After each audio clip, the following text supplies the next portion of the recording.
Bom, é por aí sim. A gente tem a ver com histórias, tem a ver com as histórias de vida, e que são entendidas como narrativa, né? As narrativas, elas são, então, um conjunto de eventos.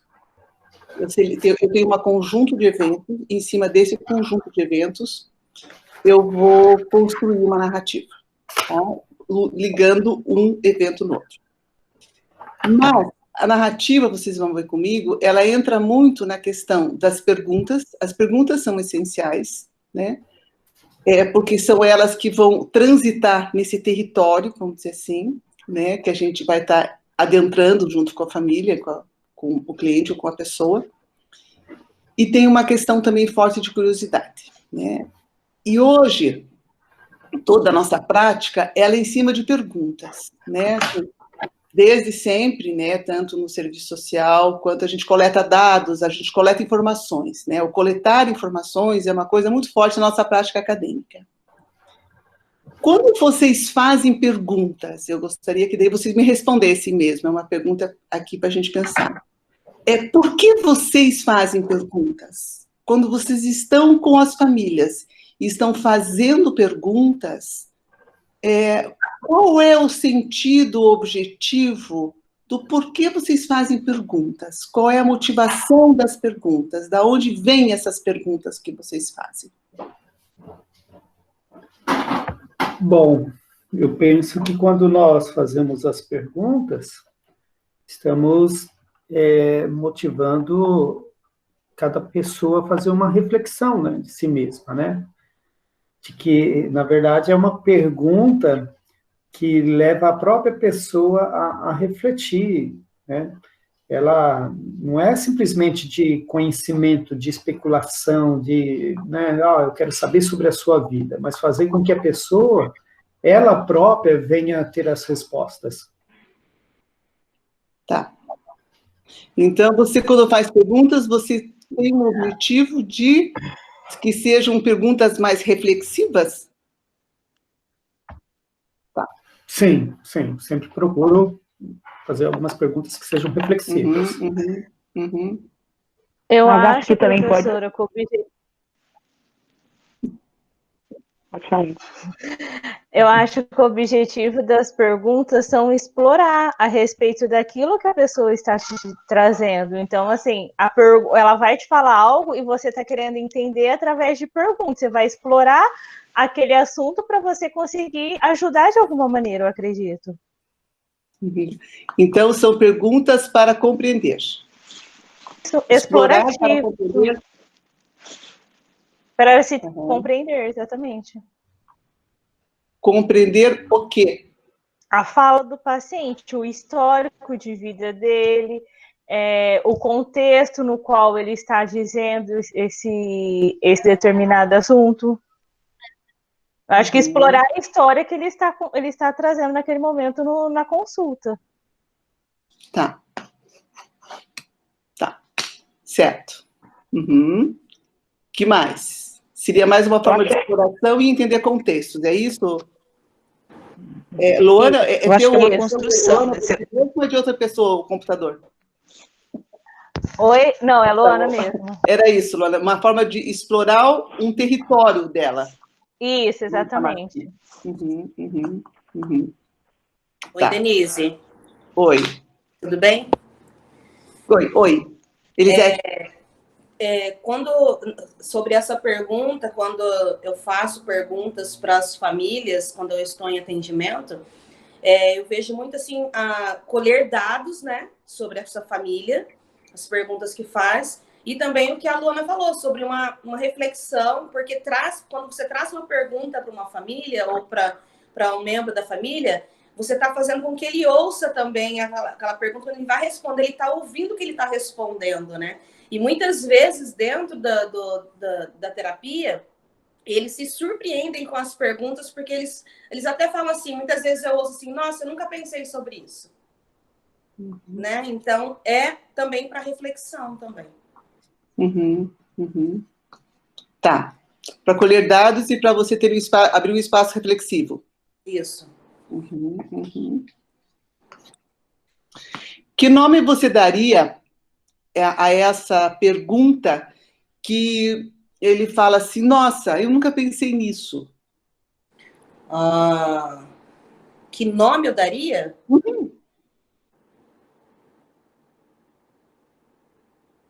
Não consigo pensar agora sobre isso.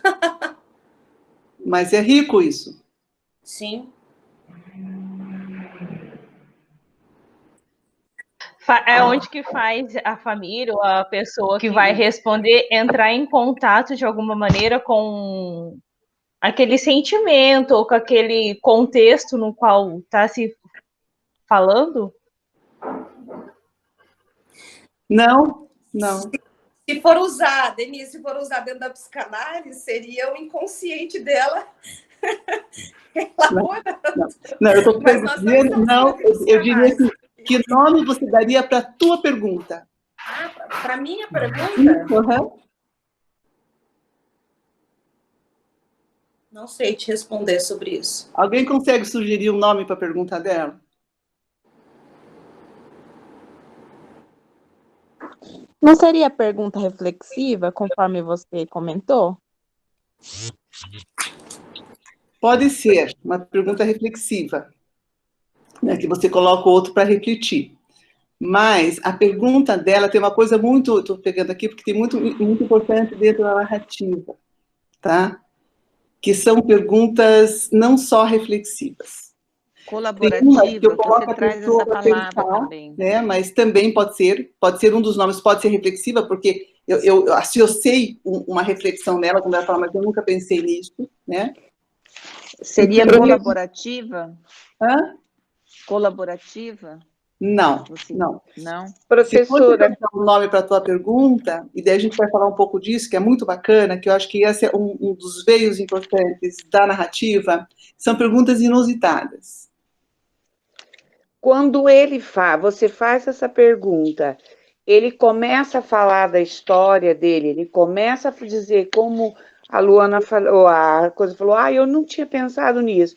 Ele vai conhecer o que machuca ele muitas vezes, porque ele não esquece. Quando você dá uma atividade para o paciente, para ele escrever, ele tem muita dificuldade em escrever e falar dele mesmo. É fácil falar do outro, mas dele é difícil. Então, ele vai buscar nele, e é difícil para ele buscar a história dele, o contexto dele. E através das nossas perguntas, quando o paciente vem, ele é uma página branca. E através das nossas perguntas, que nós vamos interagir com aquilo dele. Às vezes, na primeira sessão, você não sai ali do começo, para saber conhecer. Será que ele é uma página branca? Para mim é. Para mim. Peraí, desligar aqui. Será que ele é uma página branca para ele ou para mim? Para os dois, porque ele, quando você fala para ele falar assim, eu tenho uma dinâmica lá que é assim, como eu era, como eu sou e como eu serei. Eles têm muita dificuldade de falar como ele era e agora, ele fala agora que ele por exemplo, não sou nada, ele não tem noção de como ele vai ser no futuro. Então, ele tem uma dificuldade de reconhecer ele. Então, através da pergunta, ele vai começando. Eu não faço pergunta, né? Aprendi na outra que eu fiz. Não é pergunta, é um diálogo. Então, onde eu vou passando para ele, vai conversando comigo e vai, através de uma pergunta, vai se tornando uma história de vida do paciente. Muitas vezes, você atende um adolescente, um adulto, e ele conversa com você, e quando você chama. Eu chamo os pais, eu sei um outro contexto da história de infância, de coisa que eu posso trabalhar. Não sou psicanálise, mas eu vou trabalhar aquela história que vai me ajudar na coisa. Por exemplo, no casal, numa família, às vezes a questão dos outros familiares que estão em volta interfere naquela família. Então, quando eles falam, eles percebem, nossa, realmente aquela pessoa está interferindo no nosso casamento. Tá. Então, para você, a família chega e você, na verdade, vai revelar a história dela para ela. Você vai ajudar a revelar a história dela. Vamos dizer assim.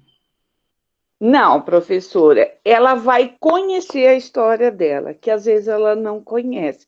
Ela não quer enxergar. Ah, tá. Ela não quer porque enxergar. é muito mais fácil ela não enxergar. Não querer saber aquilo ali. Porque às vezes você mexer em alguma coisa dói. Então eu prefiro deixar calmo, quieto. Entendi. Uhum. Professora, mas também pode ser no contexto de que a família não tem o conhecimento dessa história, todos os membros. Sim. Tem histórias que ela não sabe, né? Mas daqui um pouco a gente vai entrar nas histórias, e vou dizer assim, como que a narrativa entende as histórias, e a base fundamental da narrativa, um dos pontos fundamentais é a questão da história. A primeira questão que eu penso nesse sentido é que dentro da narrativa, e agora um pouco também da colaborativa, as minhas perguntas, elas sempre têm que ser perguntas úteis para o paciente ou para a família. Tem coisas que eu quero saber, e tem perguntas que eu gostaria... A gente vem muito de perguntas exploratórias. A nossa academia nos trouxe muito para essa coisa das perguntas exploratórias, né? Então, as perguntas exploratórias, na verdade, eu pego um monte de dados, tiro um monte de dados, sei um monte de dados que isso, de verdade, para a família não volta para a família, né? Eu comecei numa tradição onde eu fazia as coletas de dados e que era para ajudar a fazer um diagnóstico ou levantar hipóteses diagnósticas. Então, se a gente for pensar nessa perspectiva, as perguntas eram úteis para o profissional que queria fazer um diagnóstico, queria, né, era importante essa interpretação para o profissional. Aqui, as perguntas, elas sempre estão voltadas como perguntas úteis, tá? Para o paciente ou para a família. Então, as perguntas, elas são fundamentais porque elas não são perguntas, às vezes, nessa hora, para confirmar a hipótese, tá? Muitas vezes, a gente vai ver mais tarde, né, daí nas aulas presenciais, quando eu vou atrás de um enredo mais potencializador, eu sei para onde eu estou indo com as minhas perguntas, mas eu não tenho ideia de aonde eu vou chegar, porque todas as histórias são enredos novos que eu não conheço, tá? Então, é muito importante aqui a gente olhar e pensar na intenção de um terapeuta quando vai fazer perguntas. Primeiro, que dentro da colaborativa e da narrativa tem muito forte a questão do não especialista. A pessoa que mais sabe sobre si mesmo é o seu cliente, tá? Ele sabe sobre ele mesmo. O especialista, o grande especialista, tá? Nesta família é a própria família. Eu entro nesta relação como uma facilitadora, tá certo? Dialógica, uma facilitadora de processos, uma facilitadora de você poder viver um processo para sair da situação de sofrimento em que essa família se encontra. Então, uma das questões principais é que eu vou entrar com esta família numa posição muito horizontalizada, tá? Eu sempre costumo dizer que eu posso ser um parceiro apreciativo. Às vezes, eu falo para a família, ou para o cliente, quando você chega até aqui, quem está no volante da tua vida, quem está dirigindo a tua vida é você. Eu estou no banco do passageiro, tá? E às vezes eu vou fazer umas perguntas, tipo, olha, será que a gente está indo, será que é bom a gente estar indo para cá? Se a gente for para lá, onde é que você acha que a gente vai chegar? Então, eu sou uma parceira apreciativa, mas ele sabe sobre a sua vida. E a minha função, talvez, é lembrá-lo de coisas, né, dentro da narrativa, lembrar de eventos, trazer a história subordinada, que é aquela história que está no pano de fundo da história oficial, para fora, para dar luz a aspectos de eventos e narrativas. Mas eu não vou entrar tanto nisso hoje. Mas, então, é uma função muito parceirizada e onde o grande especialista na sua filha, é a pessoa que vive a sua vida. Tá? Eu vou ser um facilitador de processo, um facilitador de diálogos, e eu vou fazer um facilitador para que a gente juntos possa resolver essas questões. Tá? Então, as perguntas, elas são fundamentais, porque elas que vão me dar um start. E quando aqui, né, eu acho que a Elisete falava sobre, quando ele fala não sei, eu não pensei nisso, gente, para mim essa é uma das melhores perguntas. Quando eu faço uma pergunta para um cliente e ele responde por bate-pronto, É um enredo que ele já conhece, é uma história que ele já conhece, ele já sabe a resposta, quer dizer, não tem novidade nisso. A questão é quando que você encontra as perguntas inusitadas, onde eu levo para ele um lugar dentro dele que ele fala assim, nossa, eu nunca pensei desse olhar, eu nunca olhei dessa perspectiva. E no momento que ele olha de um outro olhar, de uma outra perspectiva, ele vai descobrir coisas na história, no enredo e nele mesmo que ele não tinha percebido deste lugar.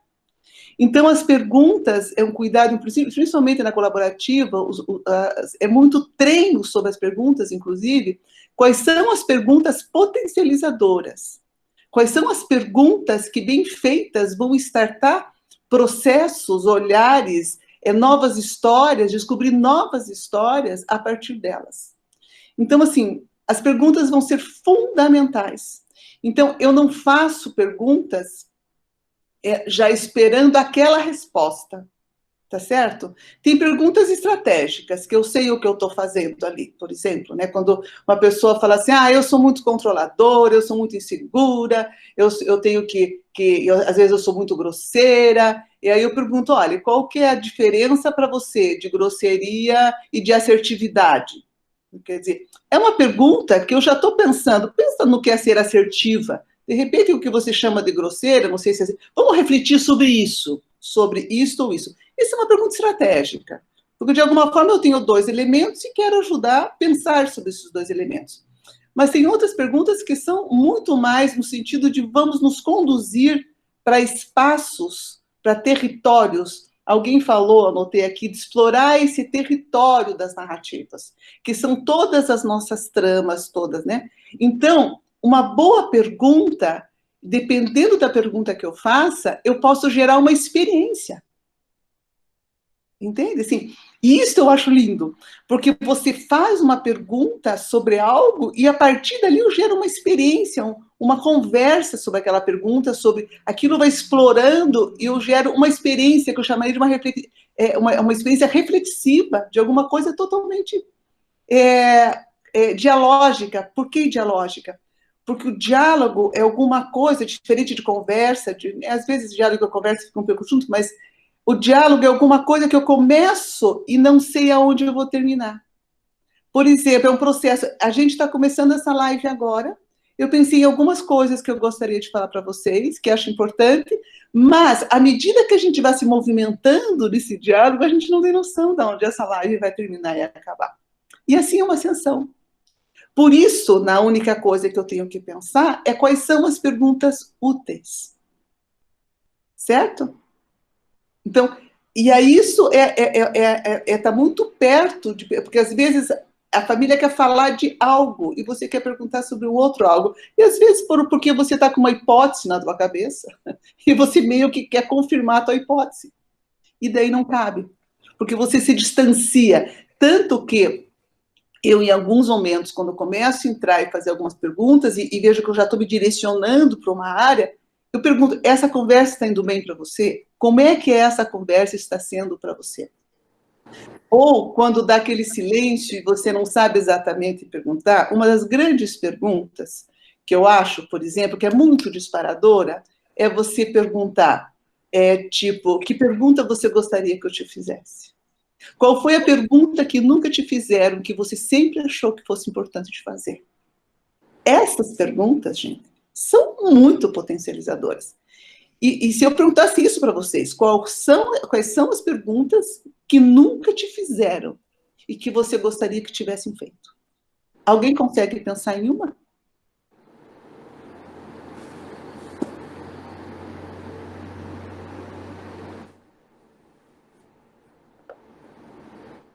Quer dizer, para onde isso nos remete? Vocês percebem para onde vocês são jogados quando eu faço uma pergunta como essa? Qual é a pergunta que você quisesse que tivesse sido feita muito e nunca foi feita? Que pergunta é essa?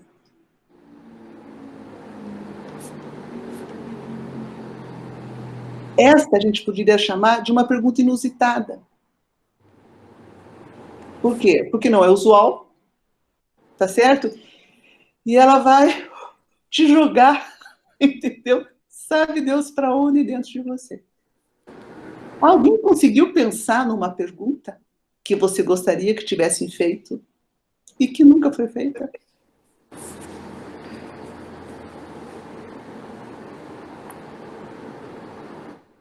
Não precisem falar, se quiserem.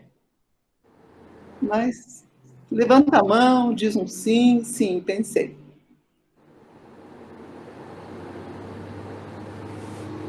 Pensou. Aham, aham. E qual foi o efeito disso dentro de vocês quando você chegou? Qual é o movimento interno quando você chega? Com uma palavra, para quem chegou nessa pergunta. Ou nessa resposta, na verdade.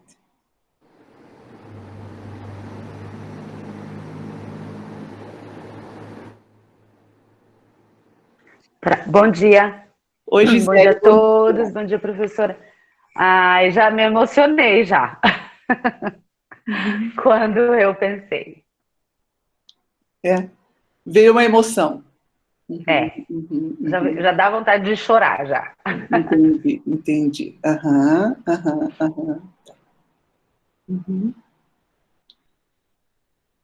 Obrigada pela contribuição. Eu não vou entrar mais, porque a gente está numa live, sabe, Gisele, mas me dá vontade de ir para outras perguntas. E como está sendo gravado, eu acho que aí não, a gente não está num contexto de intimidade, né? Mas é importante sentir tantas outras perguntas, Gisele, a partir disso, aonde essa pergunta te levaria e quantas outras perguntas sendo feitas te abririam esse espaço de experiência que eu estou te falando, né? Professora, daí dá até para a gente olhar a pessoa, né? Ver a expressão corporal dela, né? Mesmo que ela não consiga responder, eu vejo, por exemplo, se a gente estivesse na sala, você ia olhar os meus olhos que lacrimejaram, a minha expressão que, né, me deu um desconforto. Então, a gente já pode até começar daí, né? Que emoção é essa? Isso. Né? O que está vindo? Que sentimento é esse? Eu acho que daí já dá, né? Para ir puxando. Ou a gente podia explorar mais. A gente podia dizer que pergunta é essa, né? Aí você não precisaria falar pergunta. A segunda pergunta, você poderia dizer quem você gostaria que tivesse feito essa pergunta. Porque aí a gente começa a se movimentar para o espaço da relação. Entendeu? Quem? Quem você gostaria que fizesse essa pergunta? Ou quem se importaria com a resposta a essa pergunta? Aí eu posso explorar todo o sistema relacional. Entendeu? Porque também, às vezes, uma pergunta como essa, né, pode ser genérica, eu gostaria que alguém um dia na vida tivesse me feito essa pergunta, ou eu gostaria que dentro dessa relação, esta pessoa tivesse feito essa pergunta. Você percebe como isso dá uma sensação de ampliação? Né? Quando ela fala, bate uma emoção aqui, a emoção ela vem assim e amplia, como se a pergunta ela vai reverberando, no sentido daquela coisa do sino mesmo, né? Movimento de reverberação e vai bater em áreas que a gente não tem noção.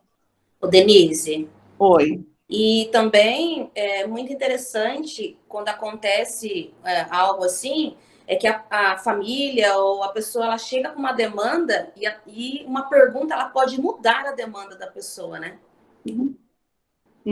Pode. Pode ir para outro, como você disse, eu comecei essa live, começa com uma estrutura, mas através de outras pessoas, outras contribuições... De outras interações, a gente está construindo um processo dialógico. Então, eu não tenho controle sobre o processo dialógico. Por isso que quando a gente, por exemplo, isso é muito legal, isso no início da minha profissão me pegava muito. Eu falava, não, na próxima sessão eu vou fazer essas perguntas, eu vou entrar desse jeito, eu vou propor essa atividade. E eu chegava lá, cara, e era outra família. Porque o terapeuta ele quer ter o controle, né? E nós não temos o controle. Isso. E daí eu achava que eu tinha que, porque eu tinha que ser estratégica, eu tinha que estar... Cara, era um outro momento, a família estava num outro momento, ela queria fazer de uma outra coisa, e eu saía muito frustrada, achando que a frustração era minha, porque eu não conseguia colocar em prática aquilo que eu achava que eu tinha que colocar para aquela família. Depois de um tempo que dei conta que o senhor da situação, do tempo e do movimento é da família. Eu sou um parceiro, eu estou no banco com o passageiro, eu não estou no volante. entendeu? Então, se ela resolver mudar o rumo, eu vou ter que ir junto com ela, não vou ficar brigando com ela que ela tem que ir para o outro lado. Né? Então, e é interessante esse movimento que a gente fala do movimento dialógico, do movimento da construção da relação, desse estar com, entendeu? Fala-se muito, né? Eu não sou muito boa para o inglês, todo mundo sabe disso, pessoas que me conhecem, mas tem uma palavra que é o with-con, a coisa do estar com, do estar junto, né? Do estar neste processo. E essa, para mim, é a grande habilidade de ir para a construção de relações dialógicas e coparticipativas, né, construcionistas, assim, né? Mas diga, Elisete. Por isso que nós precisamos estar com os nossos ouvidos muito atentos, né, Denise? Como aquela família chega, como a Gi falou, a linguagem corporal deles, tudo nós precisamos estar atentos a estar vendo e ouvindo naquele momento, porque muitas vezes eu faço uma pergunta também para uma família sobre o que vocês querem falar hoje. Dependendo de como eles chegam, a gente sente o ambiente que existe naquela família um assunto que eles querem falar naquele momento. Então, essa pergunta de sobre o que vocês querem falar hoje, a gente abre espaço também para que eles possam falar o que eles gostariam que perguntassem para eles. Ele já começa a dar o tom daquilo que me incomoda. Isso. Entendeu? Daquilo que me incomoda. Né? Enfim. Uma dúvida. Por exemplo, se a narrativa dessa família tem algo muito forte, por exemplo, uma questão política, e isso é extremamente válido no contexto deles, mas eu, enquanto terapeuta, eu não tenho esse interesse político e não quero entrar nisso, mas para a família isso é muito importante. Eu devo estudar sobre isso e adentrar nessa narrativa, ou tentar de alguma forma questionar o porquê que de alguma forma eu teria que entrar nisso? Eu deveria estudar mais sobre, ou assim, como que seria essa narrativa muito forte da questão política na família? A gente vai entrar na questão. A narrativa são eventos e enredos que a família traz, né? Quando a família traz, por exemplo, uma questão ideológica, uma questão de muito forte, política, tá? Vamos supor que hoje está um fervor, né? As polaridades, eu acho que hoje estão mais exacerbadas, né? As posições polarizadas, está tudo muito intenso. As pontas, eu diria que está tudo muito intenso, né? Enfim, estou para entender desse momento de pandemia, eu acho que leva para lugares que a gente nunca esteve. Então, a gente, dentro de um ponto de vista da pergunta inusitada, hoje nós estamos num contexto inusitado, né? Do que a gente está vivendo hoje, né? 2020, né? Então, assim, quando uma família entra num contexto político importante, eu não estou tão... eu não entro no conteúdo do que ela está dizendo. Se fosse para ir pela terapia narrativa, ou uma conversa mais narrativa, você vai entrar muito pelo significado disso. Porque, normalmente, quando eu entro para o significado, eu vou chegar pela narrativa, isso, a gente vai entrar profundamente quando a gente estiver pessoalmente, a gente vai entrar no panorama de identidade dessa família. E no panorama de identidade, ele trabalha com duas questões importantes. Aqui embaixo é a ação, aquilo que eu faço. Então, sei lá, eu resolvi agora que eu vou sair quebrando tudo. Vou fazer uma passeata, vou sair pichando, vou batendo em gente que não pense como eu, enfim, vou sair numa coisa assim. Aí, esse é meu panorama de ação, aquilo que eu estou fazendo. Aqui em cima é o panorama do sentido e do significado e dos meus valores. Então, normalmente, dentro da narrativa, eu vou tentar pensar, dentro desse discurso, quais são os valores que estão linkados. Tá certo? Qual é o valor importante que eu vejo que está sendo, por exemplo, violado? Ou qual é a minha bandeira de valor? Certo? Então, eu saio, porque entrar nesses conteúdos da esfera política, no sentido do conteúdo mesmo, se alguém está certo, errado, entendeu? Não é por aí, porque a minha questão é assim, e o quanto que essa posição pode estar trazendo dor ou não? Certo? Porque tem um momento em que a gente vai falar, uma das últimas aulas, em que a gente vai falar do sofrimento como um tributo a algum valor que foi violado. Por exemplo, se de repente eu fui, sei lá, eu passei por um trauma na minha vida, e nesse trauma teve vou pegar uma coisa mais simples. De repente, o meu marido, isso vocês devem ver no consultório muito mais facilmente do que, né? Esse exemplo. O meu marido me traiu. Então, o valor, para mim, da fidelidade é um valor muito forte, certo? Então, é um valor, para mim, que ele faz parte da construção da minha identidade, o valor da fidelidade. Aí eu acabo não conseguindo perdoar, e não perdoo. Até posso viver com ele, talvez o resto dos meus dias, mas eu vou estar com aquele espinho atravessado, e a qualquer momento que a gente brigue, eu não vou esquecer e não vou perdoar.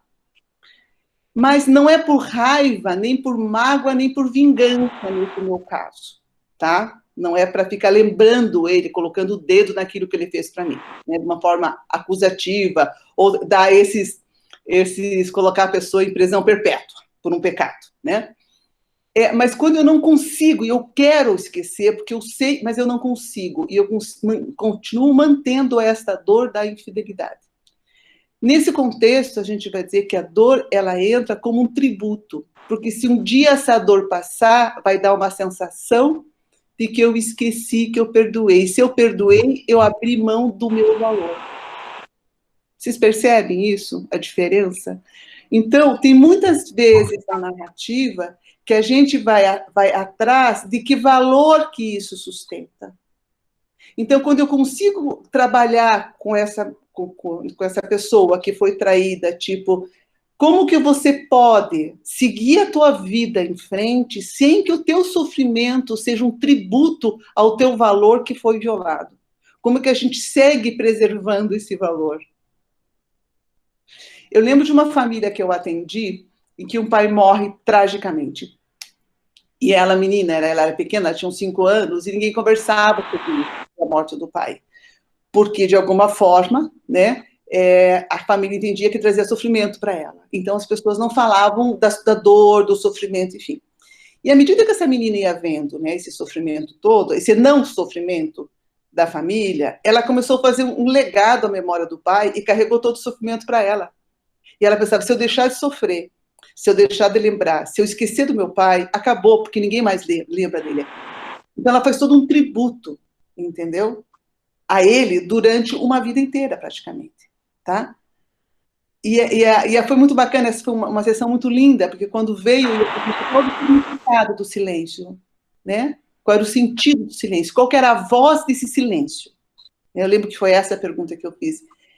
E a família começou a falar da voz do silêncio, que de verdade era para proteger, cada um começou a falar das suas dores, foi a hora que essa menina pôde abrir mão e viu que a memória do pai estava totalmente preservada, no sentido de que esse pai não ia morrer. Porque tem pessoas que morrem em vida, mas que não morrem, e a gente sabe que não morrem, né?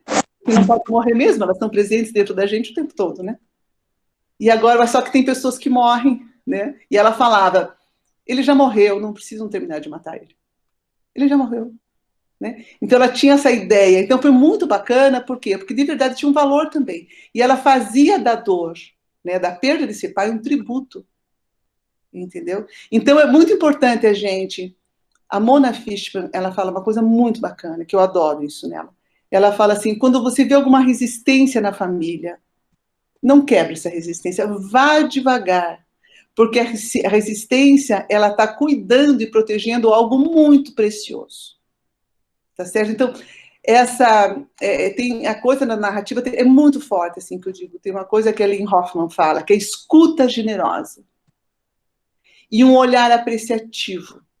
A gente tem uma tradição acadêmica ainda, infelizmente, que a gente tem que achar o problema, a gente tem que pegar o problema, a gente tem que esmiuçar o problema, e quanto a gente mais esmiuçar o problema, mais solução a gente está encontrando para o problema.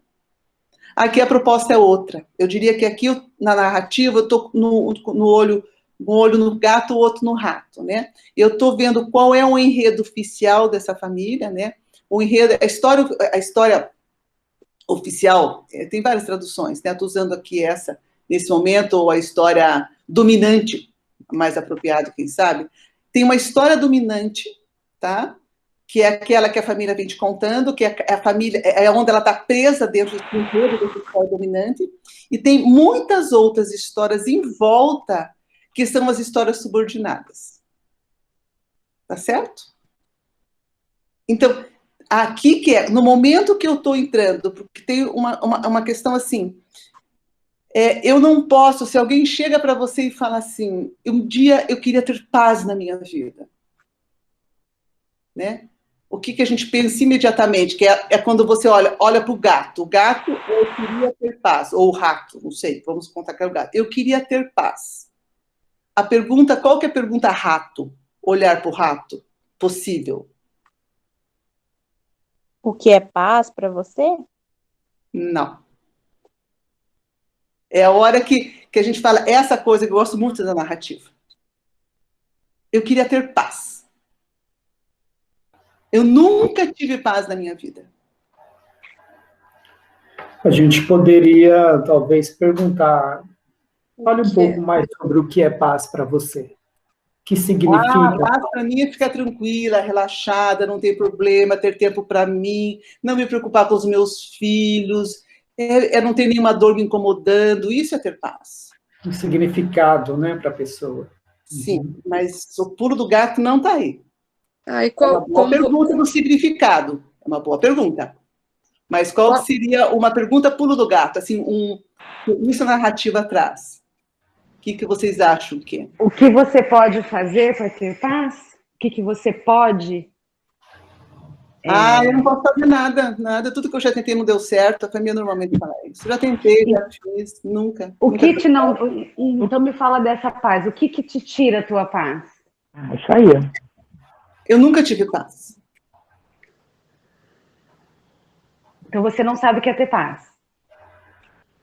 Em tese, eu acho que não. E qual é o significado de paz? É assim que vai? Não, estamos quase aqui. A pergunta está bem próxima. Me conta a sua história, então, para saber como é a sua vida sem paz. Como seria a sua vida se você tivesse paz? Ia ser tão boa. Aqui tem uma coisa narrativa importante que a gente vai aprender atrás, que é quando fala o explícito o implícito porém explícito, ou não, oculto porém, o ausente porém presente. Eu não posso saber o que é, já depois eu vejo melhor. Eu não posso saber o que é paz se eu nunca vivi paz. Então eu posso dizer para vocês, eu morro de saudades da França, morro de saudades da França. Eu posso porque eu já conheço a França. Mas eu não posso querer alguma coisa que eu não conheço. Então, se essa pessoa quer paz, é porque em algum momento, e alguma situação, e algum evento da sua vida, ela conheceu a paz. E é para esse movimento que eu vou me deslocar. Entendeu? Porque daí eu vou ver que eu não tenho como eu conhecer algo, sentir falta de algo que eu não conheço. Entendeu? Alguém sente falta de viajar de primeira classe de avião aqui? Ou sei lá, como eu nunca viajei de primeira classe, estou dando esse exemplo. Alguém que nunca viajou sente falta? Não. Talvez a gente tenha vontade. Certo? Mas eu não posso sentir falta de algo que eu não conheço. Aliás, eu nunca vou viajar, porque só se eu puder viajar a vida inteira. Então, eu nunca senti falta, entendeu? De novo, de esticar as minhas pernas dentro do avião. Enfim, mas nesse sentido, o que eu estou dizendo?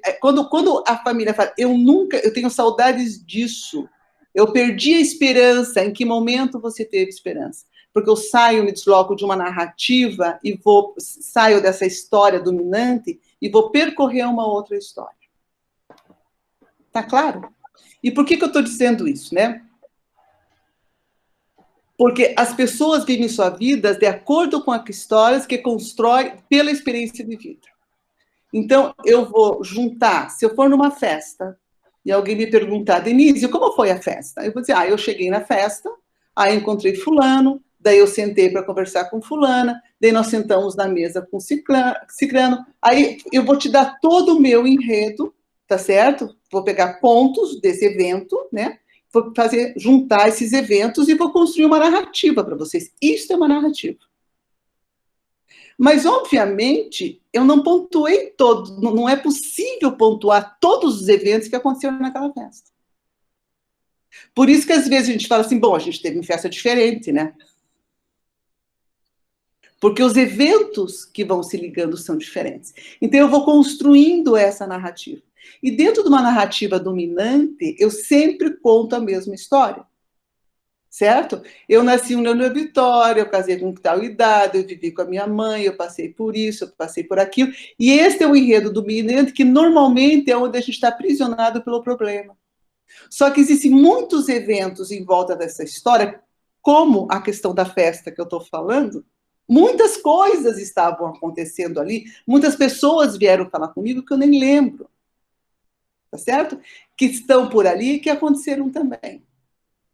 Então, uma questão da narrativa é como que eu vou pegar nesse tapete de histórias, de enredos, na verdade, né, que formam as histórias, eu vou encontrar saídas muito mais interessantes através das histórias.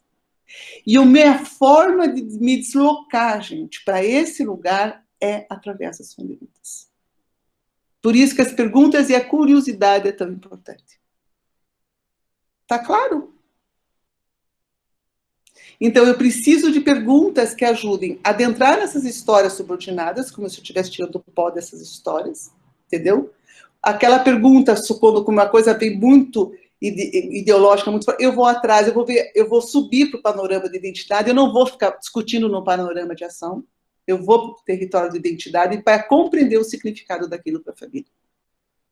Porque esse significado vai estar ligado em outros significados. E daí eu saio dessas posições da dualidade, do embate. Certo? Eu fiz um curso com a Tila McNamee, e ela falou uma coisa que eu levei um susto. Assim.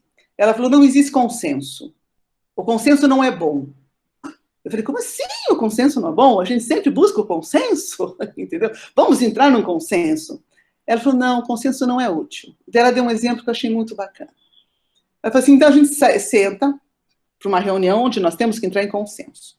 Trazemos uma série de coisas, colocamos sobre a mesa, né, as nossas questões, e daí a gente vai começar a negociar. Bom, então tá, então eu escolho isso, então o outro escolhe aquilo, bom, tudo bem, então abro mão disso, a gente fica com aquilo, e sei lá, de 20 elementos que nós teríamos que escolher, a gente acaba definindo 5 elementos, certo? Ou 6 elementos. Aí eu saio da reunião e digo, não. Mas, na verdade, eu acho que eu cedi muito. O fulano podia ter cedido um pouco mais. Na hora que eu faço essa pergunta, o consenso acabou. Não tem mais consenso. Porque internamente já voltou para a balança de novo. Tá claro?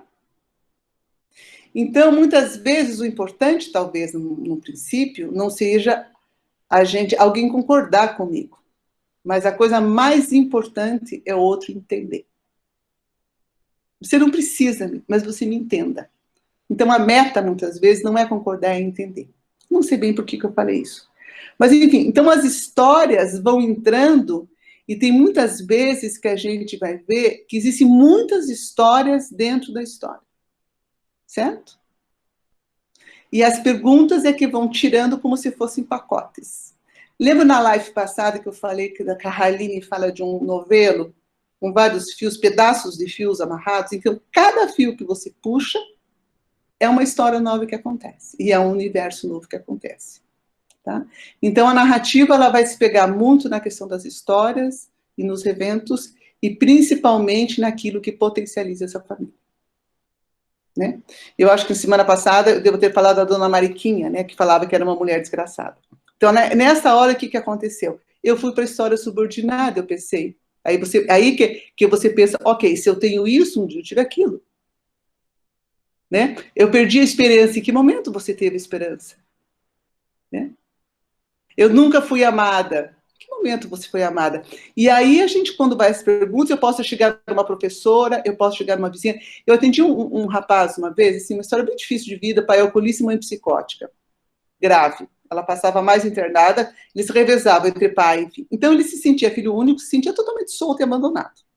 Então, ele contava uma história de abandono e desamor, né? Negligência, abandono e desamor. E aí, eu conversando sobre isso, ele falou assim, não, mas eu não posso desistir. Eu sabia que eu não podia desistir. Eu falei, o que te dava força para seguir? As avós não tinha. Eles moravam só, a família nuclear, numa cidade fora da cidade de natal dele, enfim, dos pais. Ele era um deserto. Você começava a conversar com ele, era um deserto. Só que eu estava conversando com um homem, que era um advogado, que era casado, que tinha com 2 filhas, quer dizer, ele sobreviveu a uma série de coisas. Ele chegou aonde ele queria. Eu falei, da onde vem? E aí a gente foi conversando, que ele falava a coisa da esperança, né? Eu falei, mas da onde vem a tua esperança que você conseguiria? O que te fortalecia, né? Da onde vinha a tua força para seguir em frente?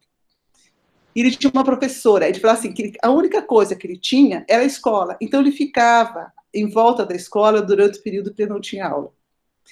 E o melhor horário para ele é quando abriam aqueles portões que ele podia entrar dentro da escola. Ali ele estava no espaço de segurança. E ele tinha uma professora que todas as vezes que ele estava escrevendo, ela baixava e falava no ouvido dele, eu vou te contar um segredo, mas você não pode contar para ninguém. Você é o aluno mais inteligente e é o aluno que vai chegar mais longe porque é mais inteligente. Eu gosto muito de dar aula para você porque você é muito inteligente e você vai chegar no aluno que eu mais gosto, mas não conta para ninguém. Esta voz potencializadora, amorosa, acompanhou ele pela vida inteira. E vamos considerar que essa professora tenha falado isso para ele, sei lá, se muito, vamos colocar 20 vezes. 20 vezes daria 20 minutos, se ela demorasse 1 minuto, mas ela deve ter falado muito menos, deve ter dado 10 minutos essas 20 vezes, talvez menos. Esses 10 minutos levaram ele para uma vida inteira. Então, quando na narrativa eu vou buscar uma história potencializadora, às vezes não está na voz, em que voz carregou essa história. Então, eu nunca fui amado. Quer dizer, quando você cai nessa armadilha do nunca, dá uma sensação de aridez completa. Mas se ele falou nunca fui, é porque um dia ele conheceu estímulo, um dia ele conheceu, nem que fosse numa situação totalmente inusitada. Às vezes a gente vai ver que esta relação é com o personagem de um livro. Eu tenho alguns personagens que me acompanharam alguns períodos da minha vida. Então, assim, quantas vozes internas eu tenho? E se eu carrego todas essas vozes internas, quantas narrativas eu carrego também? E se eu carrego tantas vozes e tantas narrativas, quanta potência eu tenho? Tá claro? Essa coisa do não do universo, mas do multiverso que cada um carrega. Então, com as perguntas e com a narrativa, eu vou escalonando esses espaços. Eu vou me adentrando num território, e talvez, é por isso que o Mike White fala muito da questão dos territórios, né?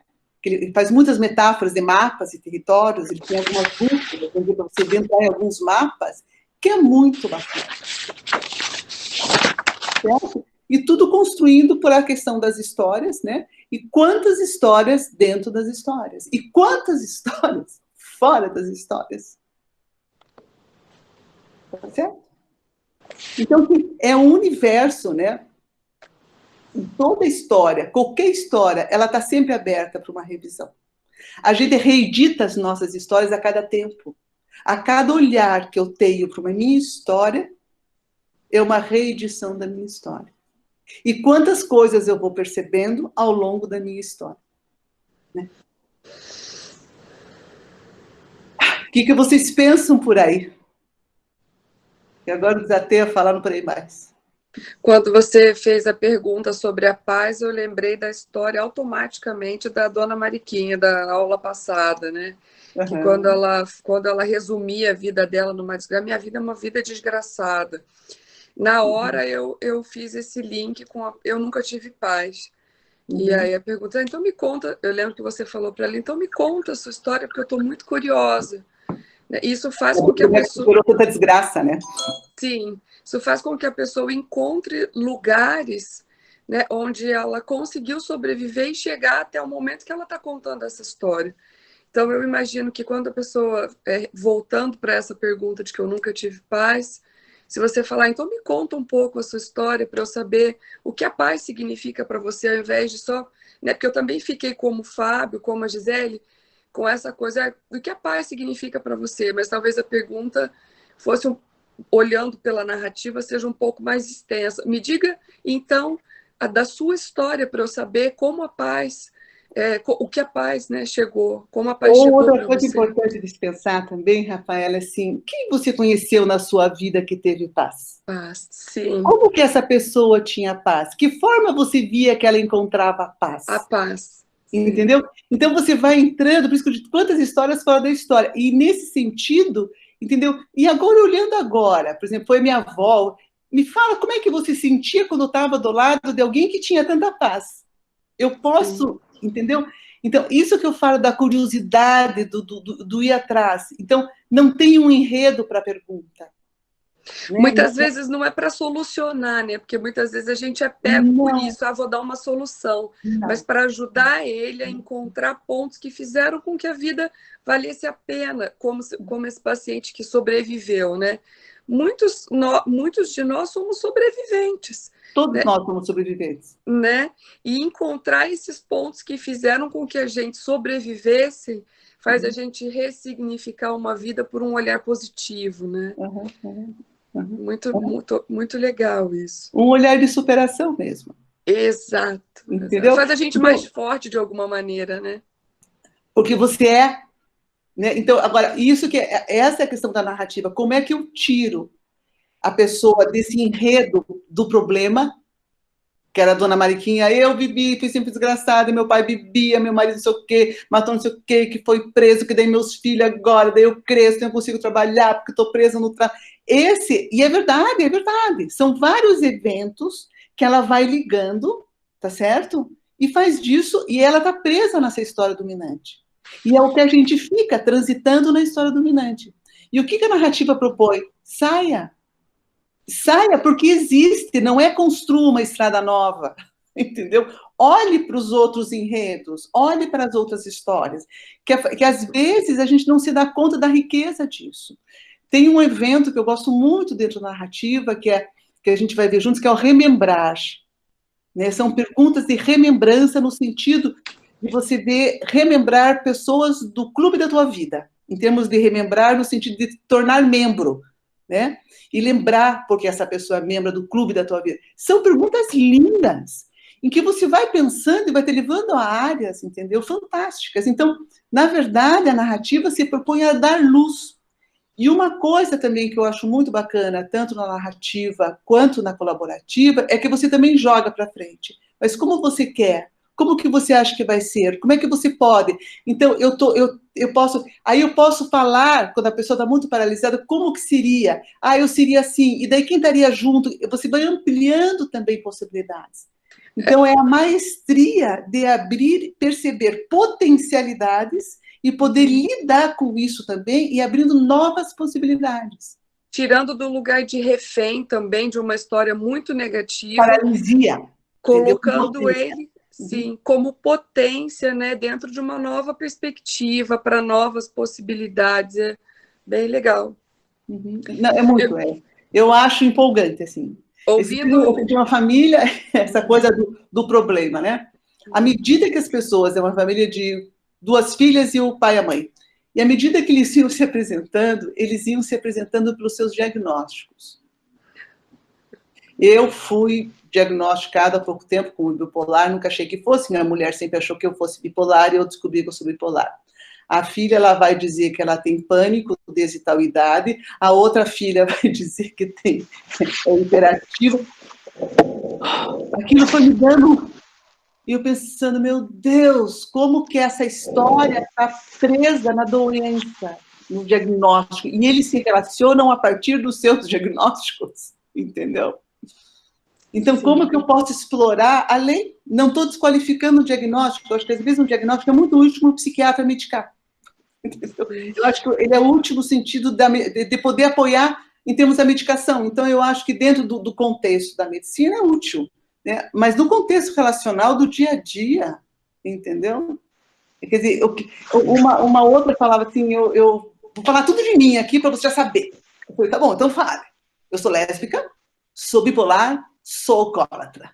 Eu falei, tá. Eu falei, me fala de você, o que você gosta, o que te dói, me fala da tua vida, me fala, não está falando de você.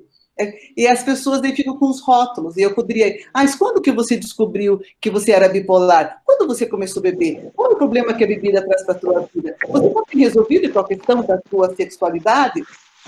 Está me falando que é homossexual? Então, a gente entra explorando o problema, entendeu? Parece meio urubu, né? Você entra ali querendo tirar...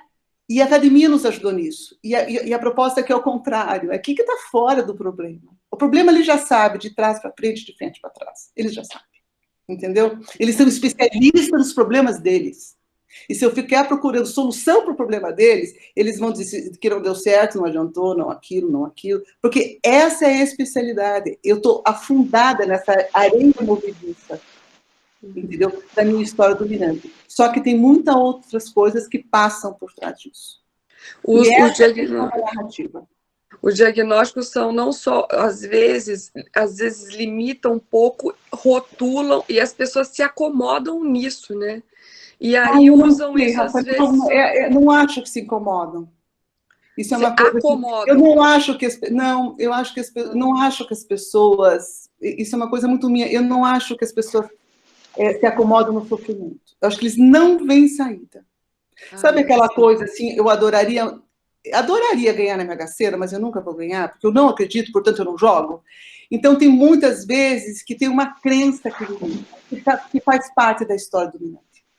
Entendeu? Então, ele acredita que ele é só aquilo para você. Eu não vou conseguir sair. Isso é o lugar que eu tenho que ficar e é aqui que eu tenho que ficar. Aí ele acha que ele é só aquilo e não vê como sair disso. Não vê como saída, é como se um confinamento mesmo, entendeu? Num confinamento nessa história.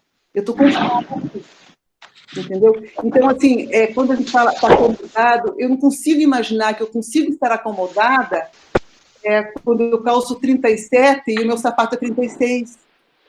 Porque eu não sei se eu vou conseguir achar um sapato diferente desse, entendeu? Mas me dói. Então, eu acho que a grande empatia da gente entender o que me deixa nesse lugar e quais são as possibilidades para me tirar desse lugar, entendeu? Essa é a questão de puxar para outros enredos, ventilar essas histórias, entendeu? E a gente consegue ventilar isso com as histórias que estão em volta. Ô, Denise, e eu fico pensando assim também como a crença limitante dentro de uma família ela vai se estendendo de um membro para o outro, né? Porque essa crença limitante que vem do pai, que vai para o filho... Elas vão entrando no enredo, entendeu? Elas vão entrando numa cultura familiar, elas vão... que é a história dominante que vai trazendo. Meu pai foi assim, minha mãe foi assado, vai ser todo mundo assim, entendeu? Tem uma cliente minha que ela passa por uma questão mais complicada que a outra, já passou, e ela falou, sim, eu tenho medo da próxima. Então, como é que você quebra com essa crença? Entendeu? Então, como é que eu trago isso? Né? Como é que eu puxo para tudo isso? Né? A historinha da mãe que cortava a cabeça e o rabo do peixe para fritar a frigideira, e a filha fazia a mesma coisa, mas ela não sabia que a mãe fazia isso porque a frigideira era pequena, e a dela já era maior, ela não precisava cortar o rabo e a cabeça do tamanho que a mãe cortava. E a outra coisa que eu acho bacana da narrativa, porque como toda história é uma seleção de eventos, quando eu conversei com a dona Mariquinha, né, a respeito da vida desgraçada, o que tão somente ela fez? A história dela continuou com todos os eventos complicados, sim, mas ela selecionou outros eventos para colocar dentro dessa história. Ela não ficou com uma história tão rala, entendeu? Ela ficou com uma escola... Então, como que eu vou puxando? Então, isso é bacana, porque daí não é a história essa, fim, acabou, não. Ela é uma seleção de eventos. E à medida que eu consigo identificar novos eventos, tirar poeira, fazer aquele movimento que eu falava de cardear, sabe? De abrir essa história. Então, quando eu encontro um evento potencializador, aí é a hora que eu me debruço, me fala disso. E quando ele fala assim, tinha lá uma professora minha, nossa, me fala dessa professora, como é que era? Aí ele traz muito assim, como é que era o cheiro da sala, como é que eram os móveis, como é que você sentava, ela era loira. Eu vou trazer quanto mais luz para essa memória possível, para que essa memória possa fazer uma nova aderência e criar um novo significado de memória.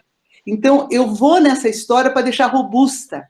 Eu posso dizer, mas é aí que o Boyk White vai usar muitas vezes com testemunho externo, ele vai dizer, então eu vou trazer uma professora vamos ver se essa professora está viva, por exemplo, vão atrás dessa professora. Aí ele vai dando todo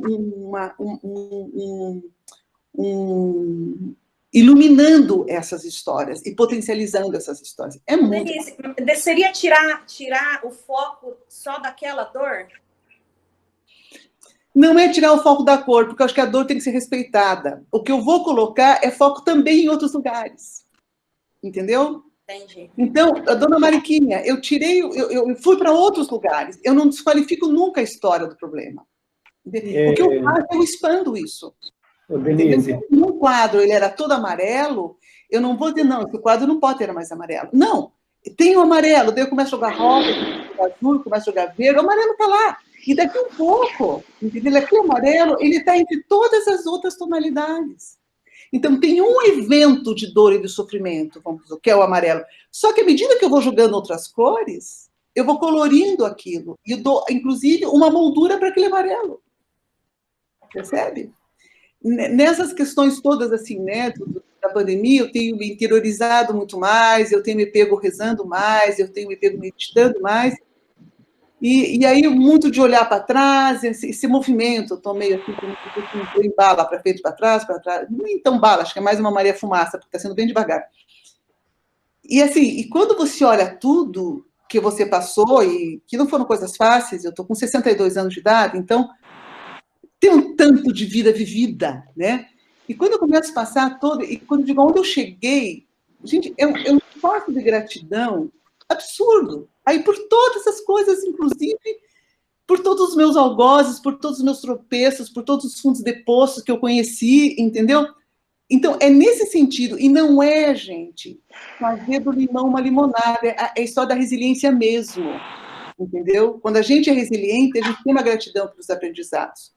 Se você perguntar, você quer passar de novo por aquilo? Eu digo, não faço, não. Já passei por uma vez, eu digo, não, entendeu? Não volto para lá. Foi bom? Não foi bom. Foi doído, foi esfolado, foi difícil, mas foi potencializador e transformador, entendeu? Professora, deixa eu só falar uma coisa. Não sei se está em vocês, fica dando interferência. Acho que todo mundo tem que desligar os áudios, porque fica dando muita interferência, pelo menos para mim. Eu liguei porque eu queria perguntar um negócio, eu estava esperando um momento. Fala, Fernanda. Quando a narrativa da pessoa, a maioria das vezes, né, já chega uma narrativa bem negativa, e a pessoa é igual a história que você contou na aula passada. Mas assim, se a pessoa rompeu com quase a família toda, e a pessoa já fala, e eu não quero dar continuidade com essa minha relação familiar. Só que você percebe que a pessoa quer, mas ela não te dá o espaço para você esmiuçar, para você puxar. E a pessoa se sente lesada, passada para trás, e não abre esse espaço e dá a impressão que não quer abrir. Não é assim, daí eu teria que ouvir mais da história dessa pessoa, sendo que ela não dá abertura para essa outra narrativa mais positiva. Fernanda, eu acho difícil te dizer isso em relação ao contexto, né? Enfim, existem algumas histórias que são presas. Eu não chamei. A questão do positivo ou negativo é uma coisa que eu questiono um pouco, sabe? Eu não acho que existe uma história negativa nem uma história positiva. Eu acho que histórias que se constroem, que são narrativas que se envolvem, né? Quando uma família, né, ela está mais resistente, eu sempre revejo o que eu poderia fazer que não estou fazendo. O que eu poderia movimentar aqui que eu não estou... Como facilitadora de um diálogo, eu penso, como é que está a minha facilitação? Qual é a pergunta que eu poderia ter feito que eu não fiz ainda? Então, essa é uma coisa importante. Nessas horas, eu não revejo tanto a família. Eu fico pensando qual é o movimento que eu não estou conseguindo acompanhar. Porque se uma família quer sair de um barco do trabalho, da terapia, eu fico imaginando que esse barco não foi bacana para ela. Entendeu? E daí não tem nada a ver com ela, talvez tenha a ver com o barco que eu ofereci para ela. Esta é a hora que eu pergunto o que você gostaria de falar, qual a pergunta que você gostaria que eu fizesse, o que você gostaria de dizer que eu não te perguntei, o que você... Essa é uma pergunta que eu gosto muito de fazer. É o que você acha importante que eu saiba? O que você acha importante me contar? Porque as famílias também vêm de uma tradição também de que você é o especialista, então você faz as perguntas para você saber o que está acontecendo com ela. E aqui o inverso, entendeu? Você me conta o que está acontecendo contigo, deixa eu entender o que está acontecendo contigo. Então, eu refletiria muito assim, nessa questão da pergunta, do como é que eu me aproximo, de como é que foi a minha aproximação. Eu mudei de consultório há pouco tempo, e eu estou adorando a cadeira giratória. Eu nunca tive uma cadeira giratória, uma das poltronas são. Eu descobri isso porque o meu movimento para estar com a família é muito bacana, porque eu posso me virar para a pessoa. Então, essa família que eu estava atendendo, eu consigo virar e dizer, olhar e falar... Então, o estar próximo, eu falei, cara, como uma cadeira giratória pode, né, uma poltrona giratória pode aproximar tanto, porque até o meu movimento de estar com um e com o outro é favorecido. E até o jeito que eu consigo olhar para a pessoa. Antigamente eu não conseguia olhar algumas pessoas no olho, eu tinha que olhar meio torto. Agora não, agora eu viro e consigo olhar para o olho dela. Então, como que está a minha aproximação? Quais são as perguntas? De que formas são? Então, eu revejo muito mais a mim mesma como uma facilitadora do que... E tem outras coisas que... Tem coisa de empatia, tem coisas que a família naquele momento ela não quer. E se ela não quer, eu posso dizer, tá, e qual que você acha que é o efeito de você parar, ou qual que você acha que é o efeito de você continuar? Né? E às vezes ela vai dizer, não tô afim disso, quero acabar com isso. E eu digo, né, vou tentar fazer refletir se é isso mesmo, mas sempre a partir dela. Sempre, sabe, muito sensível na escuta, muito sensível no não julgamento, muito sensível a não ter uma predisposição a achar isso ou aquilo, entendeu? Porque quando eu acho alguma coisa, a gente tem uma tendência a querer confirmar a nossa hipótese. Uhum. E aí a gente vai atrás da hipótese, entendeu? E tem coisas que não, aí eu fico presa, daí eu não fico solta. Eu tô no gargalo, entendeu? Tô da minha hipótese, eu fico controlada pela minha hipótese. E eu quero estar livre. Quando eu vejo, e por isso que a gente falava semana passada da presença radical, é o diálogo interno. Eu digo, Denise, mas por que você está querendo para cá? O que está vendo aqui dentro com você? Eu estou muito atenta também aos meus movimentos para poder estar junto com a família. Porque, então, assim, como eu até para saber, a gente teria... É que eu trabalho num contexto da assistência social, então muitas das famílias que eu acompanho, elas não têm o desejo de ser acompanhadas. E em alguns casos, por exemplo, de alguns pré-adolescentes, eles acreditam que tudo que eles me contarem eu vou contar para o juiz. E é bastante difícil essa aproximação. Assim, é um contexto diferente. Eu acho que aí tem uma coisa importante, Fernanda. A gente não vai poder falar muito mais sobre isso, mas tem uma coisa muito importante do que você fala. Primeiro, que eu não posso esquecer o contexto que você trabalha. Quando a gente está dentro do contexto consultório, não fui eu que telefonei para a família e falei, olha, venha que eu vou te atender. Não, ela foi atrás de mim. Então, isso muda totalmente. Aí entra muito a questão do Foucault também. Aí a gente vai entrar muito com Foucault. Porque existe um sistema em tua volta. Existem algumas crenças, existem alguns controles, algumas questões que, para mim, começa por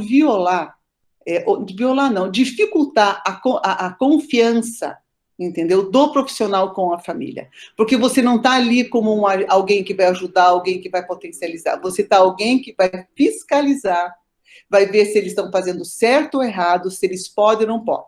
Então, é alguém que vem de fora, entendeu? Na verdade, dizer o que essa família tem ou não tem. Então, você não é um parceiro dessa família. Você é um regulador de comportamento. E você tem o papel de colocar essa família nos trilhos e funcionar do jeito que ela tem que funcionar. Então, é muito mais desafiador, sabe, Fernanda? Então, isso, assim, merecia algumas conversas, eu te passo alguns textos, algumas técnicas de como que você consegue, de alguma forma, não estar nesse lugar. Porque a questão da confiança também, ela é muito relativa. Tem coisas que talvez eles te contem que você não possa guardar isso para você. Então, é muito delicado esse território, mas é super possível, entendeu? Eu não sei se você trabalha aonde? Você trabalha na vara? Eu trabalho no CREAS. No CREAS. Uhum. Então, assim, mas dependendo da abordagem, dependendo como você entra, você consegue surfar essa cultura que está em volta. E também são famílias que foram muito invadidas. Entendeu? Eu lembro de um caso que eu acompanhei, algumas pessoas devem falar, de uma menina que passou por um abuso em relação ao pai. Ela passou por 5 serviços. E teve que contar a mesma coisa para cada serviço. Ali, ela foi abusada pelo pai e depois ela foi abusada cotidianamente pelo sistema. A mãe e ela. Entendeu? Então, assim, algumas coisas muito difíceis. Eu acho que daí a gente está trabalhando num sistema onde as famílias não têm o respeito e a autonomia necessária, sabe? Para trabalhar com essas questões. Então, são famílias cansadas. Tanto que ela falou para mim, ela falou assim, eu sei que eu tinha que ter denunciado, mas, na verdade, eu me arrependo, porque não me ajudou em nada ter denunciado. Abriu-se um processo e abriu-se um inquérito. Foi isso que aconteceu, efetivamente. Só. Ninguém cuidou dessa família. Não teve uma escuta generosa e perguntar para essa mãe, como você está? Como é que foi isso para você? Era só coleta. Então, né? E a coisa do retrauma, né? A cada momento que eu conto a história de novo, é um retrauma. Então, isso é uma coisa que a gente vai abordar também, sabe, Fernanda, nas aulas presenciais.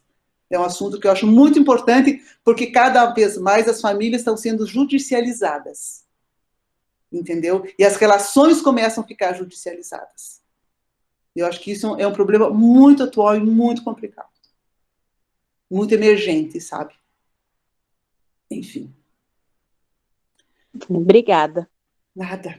Gente, nós estamos meio que chegando ao final e eu vou contar para vocês que nada do que eu queria eu consegui, quer dizer, nada não, né? Muito do que eu queria eu não consegui abordar com vocês, mas tudo bem, né? Nós estamos se eu estou certa aqui no meu horário, nós temos 20 minutos. Deixa eu ver do que... Professora. Oi. Mas a aula foi muito além da expectativa. Obrigada. Eu acho que hoje eu estou mais solta, dá mais certo. Eu fico irritada irritada não, incomodada quando alguma coisa que a gente espera, frustrada, na verdade, né? Enfim, então, mas eu gostei também, gostei. Acho que a gente pode um pouco dar um gostinho do que é a narrativa, como a gente olha diferente. Acho que a conversa chegou mais perto de vocês hoje, tocou mais o cotidiano, pôde fazer alguns links, nossa, isso, aquilo. Então, ela foi mais dialógica também, bem mais dialógica, né? Ótima. Enfim, eu tinha pensado numa história. Eu adoro histórias, trabalho com história dentro de histórias. A gente está passando um momento muito desafiador, né? E quando a gente fala de expandir uma história e trazer, às vezes pode ser, até por meio de uma história. Então, para encerrar agora, assim, tem uma história que eu gosto muito, quem me conhece já deve ter ouvido falar, que é a história da Folhinha Verde. Eu acho que a gente está passando um momento Folhinha Verde, né? Não só, né? Também um momento Folhinha Verde. Que conta a história de um rei, na verdade um príncipe Danilo, que era muito rico, como todo rei, era um bom rei, era um rei justo, era um rei que os súditos todos gostavam, tinha uma questão de igualdade, ele cuidava de todos, ele tinha aquela coisa da sabedoria, né? Que um príncipe, né? Quase rei pode ter, enfim. Só que, num determinado momento, ele ficou viúvo, perdeu a mulher muito cedo, criou maravilhosamente uma filha, né? Era um homem bom, um homem de princípios e um homem principalmente sábio, extremamente sábio. Mas, como na vida, chega um dia em que, na vida sempre tem um dia, né? E esse dia foi quando o rei entrou numa depressão muito profunda. E a alma dele teve um inverno terrível. E vocês sabem que quando as pessoas entram no inverno da sua alma, elas não escutam, elas não lembram da primavera, elas ficam presas nesse inverno, nesse gelado da alma. E a filha, então, tentava animar, mas pai, sai da cama, veja as coisas. Ele falou, não, estou cansado, não quero mais, acabou, né, sentindo a finitude da vida. E eles tentavam ensinar, mas pai, veja isso, veja aquilo. Não escutava, não tinha escuta para isso. Ok. E foi passando o tempo, e tinha uma árvore bem na frente da janela do quarto dele. Ele tinha até uma relação com aquela árvore. Muitas vezes ele estava à noite, conversava com a árvore de manhã, porque assim, todo mundo tem a sua árvore, se a gente for pensar. Tem uma árvore amiga, onde a gente tem uma história com aquela árvore. Ele tinha uma história bacana com aquela árvore. E aí um dia, a filha entra no quarto e ele fala, minha filha, no dia em que estava começando quando chegar o outono, quando cair a última folha desta árvore, eu me desprendo e me desfaço da vida também. Cansei, não quero mais. A filha, sabendo que nós já estávamos falando muita coisa para o pai, então tá bom. Durante a noite, naqueles momentos de pouco sono que ele tinha, porque quem está no inverno não consegue dormir direito, porque é muito frio, ela foi lá e desenhou uma folhinha verde na janela, bem parecida com uma folha da árvore, e foi-se embora. E foi chegando o outono. E o outono batia de um lado, e o vento vinha do outro, e batia do lado, todas as árvores se desprendendo, as folhas se desprendendo, e uma determinada folhinha verde ficou presa naquela árvore. E o príncipe foi lidando, né, gritando, ligando o fio da sua vida naquela árvore. Mas como que ela resiste? Como é que ela está fazendo isso? E aí continua o vento de novo batendo, até que fica tudo branco. E aquela árvore presa, resistente a todo aquele inverno gelado. E ali ele amarrou o fio do seu interesse da sua vida. Até que chegou a primavera. Chegou a primavera, ficou tudo verde, tudo florido, né? A árvore ficou inteira cheia de folhas de novo, né? Aquela folhinha se perdeu no meio de tantas, e também o rei saiu da sua primavera, do seu inverno, entrou na sua primavera e saiu da cama, mais disposto. A filha, durante a noite, entrou que agora o pai já dormia bem, limpou aquele desenho, né, da folhinha e pensou que se algum dia a minha alma entrar no inverno, que tem alguém a desenhar uma folhinha verde para mim. Né? Eu adoro esse conto. E esse conto, para alguns momentos desafiadores, eles podem vir com muita pergunta, tá? E que eu posso trazer muitas narrativas às pessoas, como, por exemplo, quem é a tua árvore parceira? Contar essa história e perguntar, qual é a tua árvore parceira? Qual é a tua árvore da infância? Qual é a árvore que você tem ligação? Só aí já daria uma história. Eu já iria dizer para vocês que era uma árvore de jabuticaba na casa da minha avó. E aí eu já abriria uma história gigante sobre a história dessa árvore de jabuticaba na minha relação com a minha avó. Então a gente já teria muita conversa por aí, né? Quais são as tuas folhinhas verdes? Ou quem foi a tua folhinha verde? Quantas folhinhas verdes de verdade importantes e fortes na relação que você tem, tá? Aí quando eu falo assim, a minha, se fosse continuar comigo, né? Uma das minhas folhas verdes, sei lá, é minha filha caçula, ou as minhas filhas, ou as minhas netas, ou uma amiga. Aí eu posso entrar nessa relação. Como é que é a relação com esta filha? Ou como é que é essa relação? Eu posso pegar essa folha e ver como é que é a minha relação com esta folha. E aprofundar essa narrativa, né? Para quem você é uma folha verde? Quem são as pessoas que você é a folha verde? Posso também entrar. Acho que sou uma folha verde para quem, né? Essa é uma pergunta que fica para vocês. Para quem? Porque as nossas folhas verdes é mais fácil a gente identificar. A questão é que para quem a gente é uma folha verde? Né? Em que momento eu posso ser, né? Quem desenharia uma folha para mim? De todos os meus amigos, de todas as minhas pessoas de referência, quem seria aquela que entraria no quarto e iria desenhar? Ou quantas, né, folhinhas eu teria desenhadas, né, ali, né?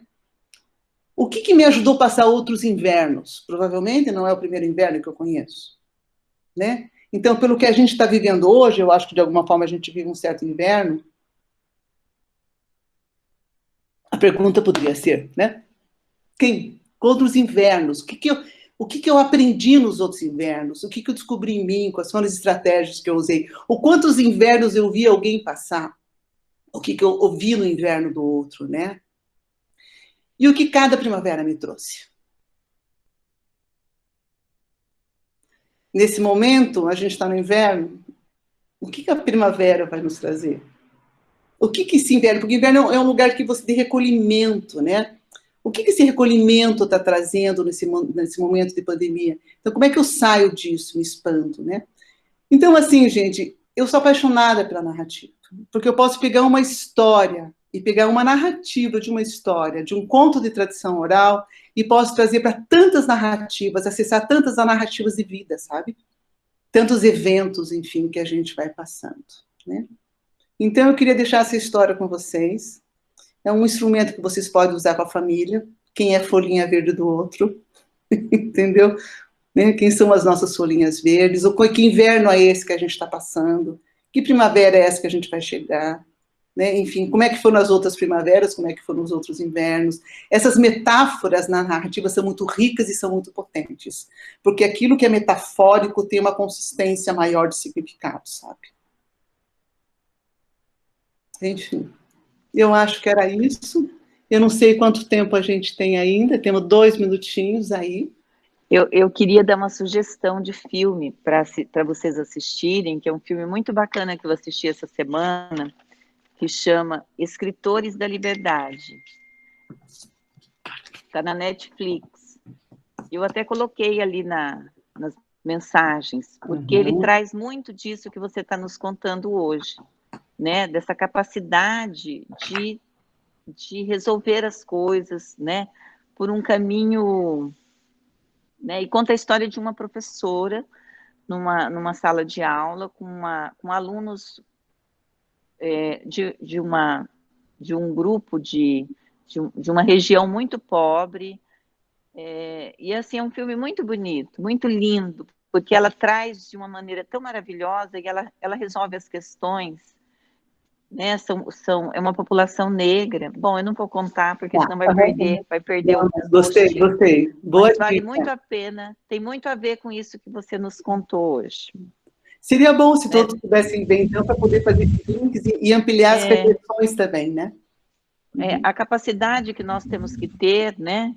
E a capacidade que essa profissional, ela buscou para dar conta daqueles alunos numa condição tão difícil, né? E eu acho que, enquanto terapeutas, nós precisamos, né, de recursos internos para poder viver tudo isso, né? Para poder ser essa folhinha verde nos momentos dentro das... Não é?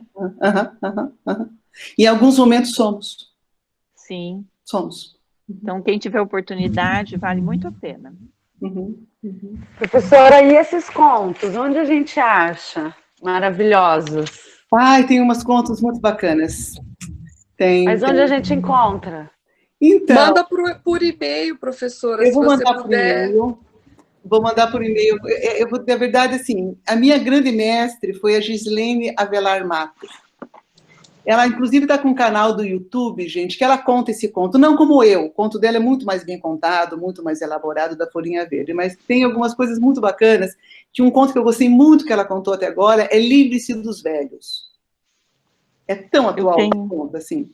É Gislene Matos. Depois eu posso mandar o link, né, da página dela. Eu acho que ela tem uns 4 ou 5 histórias que ela vai contando. E ela usa muitos contos, que foi com ela que eu fiz esse curso, há muitos anos atrás, e ela usa muitos contos como os contos de tradição oral, como desenvolvimento, sabe? Numa versão muito atualizada, atual, enfim, é muito legal o jeito que ela trabalha. Que a gente consiga sair desse momento de inverno com respeito, né? Com educação aos colegas e às pessoas, assim, essa é a mensagem que eu quero deixar. Todos nós estamos passando por esse inverno, que a gente consiga sair dele respeitando todas as folhinhas das árvores, né, que estão aqui com a gente. Eu gostaria de dizer só isso para hoje. E honrando todas as nossas árvores, né? Sim. Toda a nossa ancestralidade. Vou agradecer. Foi um prazer, mais uma vez, imenso, poder estar com você, aprendendo, né, sendo edificado aí. Eu acredito que sua contribuição maravilhosa. Muito obrigado. A todos os colegas também, muito bom estar com vocês, viu? Saudade é imensa, vontade muito grande de a gente estar juntos. Professora, há a possibilidade de você disponibilizar para a gente endereço de e-mail e talvez o contato de celular, para a gente poder, em algum momento... Posso sim. Eu vou pedir para, então, porque eu não tenho grupo, né? Eu vou pedir para disponibilizar meu e-mail e o meu telefone, meu WhatsApp. Obrigado.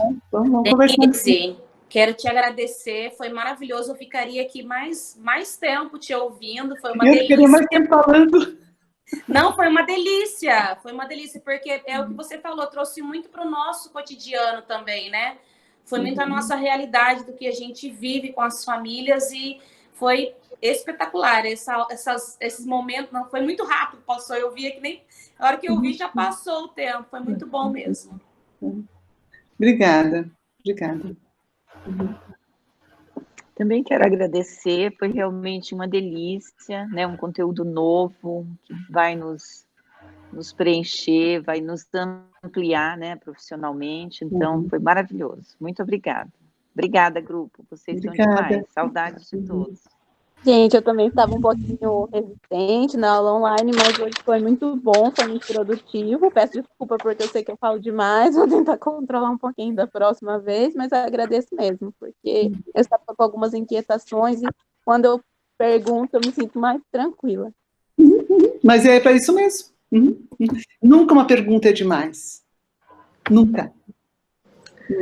Ah, que bom saber, porque às vezes eu também fico com essa sensação que a Fernanda falou aí, às vezes a gente não é muito bem entendido, e eu estou muito grata mesmo passando por esse momento de inverno, eu só tenho a agradecer à instituição por disponibilizar esse veículo, por buscar saídas possíveis, por trazer profissionais competentes como você, e que tem enchido assim, a gente de ânimo para passar por esse momento difícil, produzindo conhecimento, aprimorando, porque é um ano que a gente vai perder muito. Eu vejo minha filha, vejo filhos de amigos que estão em processo de alfabetização escolar, e ter esses momentos de crescimento, de aprendizagem, de enriquecimento, mesmo com todas as dificuldades, e a gente vê que não é só um ou outro que passa, todos passamos, inclusive vocês, todos estamos professores, no mesmo inverno, né?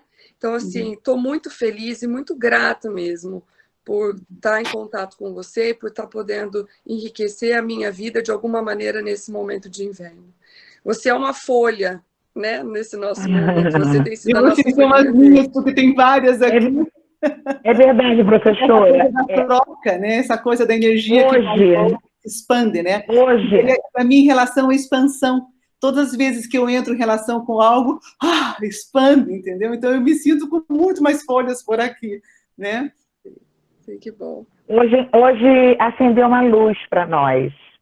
Nós estávamos no inverno, com relação ao nosso conhecimento, com relação à nossa formação, e a faculdade está acendendo essa luz, e o inverno está sendo mais claro. E hoje a luz foi bem forte. Obrigada. Obrigada. Foi muito, muito bom. Acho que não só como conteúdo, mas também para a nossa vida pessoal. Assim, em vários momentos eu fiquei muito emocionada. E isso é muito bom. Obrigada. Muito obrigada, professora. Imagina. Eu também quero agradecer e eu acho que eu concordo com todo mundo aí. A professora foi muito boa, acho que trouxe, assim, acho que diante do que estamos vivendo, foi muito bom o conteúdo. A gente aprendeu muito, claro que a gente quer muito ir para a sala de aula, porque a gente vai ganhar muito mais, mas a gente ganhou muito hoje, né? Acho que começou ontem também com a Mariane, quando nos traz mais uma aproximação, o grupo. Acho que tem, mesmo que não é o ideal, eu acho que no nosso real nós podemos ganhar muitas coisas. Então, também quero agradecer e o grupo também. Foi muito bom estar próximo de vocês. Gente, para mim é assim, né? Só para encerrar, assim, queria agradecer aos ouvidos generosos, né? Porque para a gente também, a gente precisa de ouvidos generosos, né? Então, eu queria agradecer a todos os ouvidos generosos. Para mim é uma quebra muito grande de paradigma, e para mim é uma coisa muito forte hoje, assim. E ficou muito forte. É como o afeto pode transcender. Entendeu? Eu senti uma energia afetiva, carinhosa, estou aqui tocada, emocionada, principalmente, assim, como que os encontros, mesmo os que virtuais, podem acessar tantos corações, podem acessar tanto o sentido de pertença, de união, colaboração, sabe, assim, olha, gratidão por esse momento, por ter passado e viver essa experiência, sabe? Essa é uma experiência que de inverno dá uma sensação de aconchego, sabe? E é muito gratificante saber que é possível cargas tão importantes de afeto, assim, dessa distância e essa proximidade que a gente consegue. Obrigada.